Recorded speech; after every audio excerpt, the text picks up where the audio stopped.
जो परीक्षा में तो पूछी जाए ना पूछी जाए, पर मुझे लगता है कि एक एस्पिरेंट होने के नाते आपको पता होनी चाहिए। एक जो केस है, वो केस है इंदिरा गांधी का जो केस हुआ, इंदिरा गांधी बनाम राजनारायण का केस। और दूसरा जो केस है वो है एडीएम जबलपुर का केस। ये दोनों ही केस ना बड़े ही महत्वपूर्ण हैं जब हम इंडियन जुडिशरी की बात करते हैं। अनडाउटेडली केशवानंद भारती का जो केस है वो तो एक बहुत बड़े लेवल पे बहुत आगे है वो मामला, उसको हम नहीं टच करेंगे। पर इंदिरा गांधी बनाम राजनारायण के मामले में क्या हुआ जरा ये समझिए। 1971 में लोकसभा चुनाव हुए और इंदिरा गांधी ने जो अपना पर्चा है वो रायबरेली से भरा था, और रायबरेली से ही राजनारायण भी उनके खिलाफ चुनाव लड़ रहे थे। चुनाव में इंदिरा गांधी की जीत हुई और राजनारायण जो है वो उस चुनाव में हार गए। अब राजनारायण पहुंच जाते हैं इलाहाबाद हाई कोर्ट, और इलाहाबाद हाई कोर्ट में उनका जो मामला है वो जस्टिस जगमोहन लाल सिन्हा की बेंच में सुना गया। और वहां पर राजनारायण ने यह आरोप लगाया इंदिरा गांधी के ऊपर कि उन्होंने चुनाव जीतने के लिए सरकारी मशीनरी का उपयोग किया है। सुनवाई चलती रही, केस को 3-4 साल बीत गए, और 12 जून 1975 को अंततः जो जगमोहन लाल सिन्हा की बेंच है इलाहाबाद हाई कोर्ट की, उन्होंने अपना फैसला सुनाया और यह माना कि इंदिरा गांधी ने चुनाव जीतने के लिए सरकारी मशीनरी का प्रयोग किया है। तो उन्होंने इंदिरा गांधी के निर्वाचन को अवैध करार दे दिया, और साथ कहा कि इंदिरा गांधी आने वाले 6 साल तक अब कोई भी चुनाव नहीं लड़ सकती। इसका मतलब यह था कि इंदिरा गांधी को तुरंत ही अपने पद से इस्तीफा देना पड़ता। अब चूंकि उन्हें अपने पद से इस्तीफा ना देना पड़े, तो उन्होंने 25 जून 1975 को भारत में पहली बार आंतरिक अशांति के आधार पर आपातकाल लगाया। भारत में आपातकाल पहले भी लगाया गया था, लेकिन पहले जो आपातकाल लगाए जाते थे वो बाह्य आपातकाल होते थे जो युद्ध और आक्रमण की स्थिति में लगाए जाते थे। पर इंदिरा गांधी ने 25 जून 1975 को पहली बार आंतरिक अशांति के आधार पर आपातकाल लगा दिया। अब ये एक केस है। अब जब आपातकाल लगाया गया तो उस समय पर ना ये नियम नहीं था कि अनुच्छेद 21 और 20 भी आपातकाल के समय सस्पेंड नहीं हो सके। उस समय इंदिरा गांधी की सरकार ने सारे मौलिक अधिकारों को सस्पेंड कर दिया। तो बहुत बड़े पैमाने पर ना लोगों की गिरफ्तारियां हो रही थी, बहुत बड़े पैमाने पर लोगों की गिरफ्तारियां हो रही थी। और इसी बीच में एक एडीएम जबलपुर का मामला आता है, जिसे हेबियस कॉर्पस का केस भी कहा जाता है। उस समय मीसा नाम का एक कानून चल रहा था, और उसी कानून के तहत जो राजनीतिक विरोधी हैं इंदिरा गांधी के, उन सबको जेल में डाला जा रहा था, और बड़े पैमाने पर बड़े बड़े नेताओं को जेल में डाल दिया गया।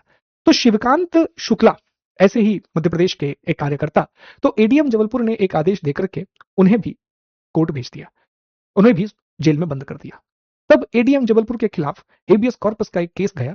अब हेबियस कॉर्पस का मामला इसलिए इंपॉर्टेंट है कि यह केस होते होते होते सुप्रीम कोर्ट पहुंच गया, और सुप्रीम कोर्ट के सबसे बुरे फैसलों में, इतिहास के सबसे बुरे फैसलों में एडीएम जबलपुर का फैसला है। 2017 में पुट्टा स्वामी केस में इसे पलटा गया।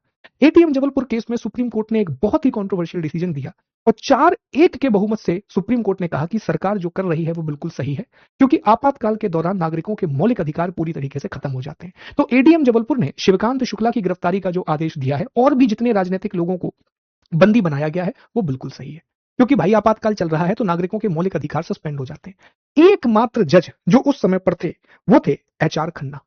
एचआर खन्ना वो एक जज थे 5 लोगों की बेंच में जिन्होंने सरकार के फैसले का विरोध किया था। और एचआर खन्ना की कहानी बड़ी इंटरेस्टिंग है। आज भी आप सुप्रीम कोर्ट के आई थिंक कोर्ट नंबर 2 जो वहां पर है, वहां जाएंगे तो उनका एक बहुत बड़ा सा बैनर लगा हुआ है, और वहां से एचआर खन्ना को एक निडर न्यायाधीश कहा गया। एचआर खन्ना की कहानी भी बड़ी इंटरेस्टिंग है। एचआर खन्ना वास्तव में भारत के अगले चीफ जस्टिस बनने वाले थे, क्योंकि चीफ जस्टिस बनते समय ना एक नियम होता है कि जो व्यक्ति सबसे ज्यादा सीनियर होता है उसी व्यक्ति को चीफ जस्टिस बनाया जाता है। और एचआर खन्ना जो है वो अगले चीफ जस्टिस बनने वाले थे भारत के, क्योंकि वो सबसे सीनियर थे। पर वो ये जानते थे कि जैसे ही वो सरकार के खिलाफ फैसला देंगे, सरकार उन्हें अगला चीफ जस्टिस नियुक्त नहीं करेगी। और ऐसा ही हुआ, इंदिरा गांधी की सरकार ने अपना बदला निकाला, और जब अगले चीफ जस्टिस को नियुक्त करने की बारी आई, तो एचआर खन्ना जिन्हें नियुक्त किया जाना था उन्हें नियुक्त नहीं किया गया। बेग साहब को अगला चीफ जस्टिस बनाया गया जो उनके जूनियर थे। इन्होंने त्यागपत्र दे दिया, और न्यूयॉर्क टाइम्स ने बहुत बड़ा आर्टिकल इनके ऊपर छापा। तो चीफ जस्टिस तो नहीं बन पाए वो भारत के, पर आज इंडिया की जब जुडिशरी की हिस्ट्री निकाली जाती है ना, तो उसमें एक स्वर्णिम अक्षरों में नाम आता है, उसमें से एक नाम है एचआर खन्ना का, है ना। ये बहुत बड़े नाम रहे हैं, बहुत अच्छे नाम रहे हैं। तो ये आपका बहुत इंपॉर्टेंट केस था एडीएम जबलपुर, जहां सुप्रीम कोर्ट ने भी सरकार का साथ दिया, और सरकार के द्वारा जो मौलिक अधिकारों का उल्लंघन किया जा रहा था उन्हें सही माना। इसी के बाद 44वां संशोधन हुआ, और रिसेंटली 2017 में जो पुट्टा स्वामी का केस हुआ, उसमें एडीएम जबलपुर के फैसले की निंदा भी की गई, उसे पलटा भी गया, और ये माना गया कि जो स्टैंड जस्टिस एचआर खन्ना ने उस समय पर उठाया था वो बिल्कुल सही था। ठीक है, तो ये सारी चीजें निकल करके आती हैं। जैसे बड़े बड़े केस आ जाते हैं, तो राजनारायण का मामला हो, अगर राजनारायण केस लेके नहीं जाते, या इलाहाबाद हाई कोर्ट के जज जगमोहन लाल सिन्हा वो डिसीजन नहीं सुनाते, तो भारत में आपातकाल नहीं लगता। भारत में आपातकाल नहीं लगता तो मौलिक अधिकारों का निलंबन नहीं होता। मौलिक अधिकारों का निलंबन नहीं होता तो लोगों की बिना किसी वजह गिरफ्तारी नहीं की जाती। तो हेबियस कॉर्पस का मामला या एडीएम जबलपुर का मामला नहीं जाता, और एडीएम जबलपुर का मामला नहीं जाता तो एच आर खन्ना शायद भारत के चीफ जस्टिस बन जाते, पर वो नहीं हुआ तो नहीं हुआ, क्या कह सकते हैं। ठीक है जी, चलिए आइए चर्चा करते हैं। तो ये कुछ महत्वपूर्ण बातें हैं जो इनके शासनकाल में घटित हुई थी।